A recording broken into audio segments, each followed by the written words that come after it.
Avui us expliquem com preparar calamars de potera amb ceba. Per fer-los necessitarem 1 quilo de calamars ben frescos, 4 cebes grosses, mitja cabeça d'alls, una fulla de llor, oli d'oliva verge extra, sal, pebre i vi ranci o vi blanc. Comencem rentant bé els calamassos, els tallem a rodelles i reservem.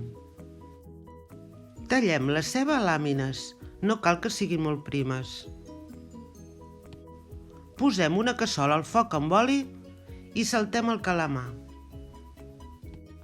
Quan comenci a saltar una mica, la retirem del foc. En el cas de que féssim canada, la deixaríem a la cassola. Afegim la ceba, el llor, la salem lleugerament i la deixem coure uns minuts. Hi posem mitja cabeça d'alls tallada per la meitat. La deixem coure uns minuts més i afegim el vi ranci.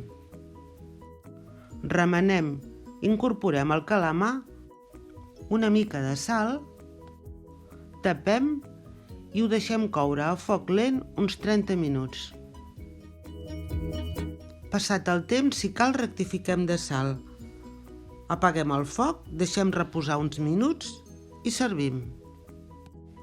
I ja el tenim, un plat mariner d'aquells que val la pena cuinar i sucar i pa. I no marxeu sense deixar-nos un like i subscriviu-vos. Així ajudeu a que el nostre canal creixi i vosaltres rebeu un avís quan publiquem les noves receptes.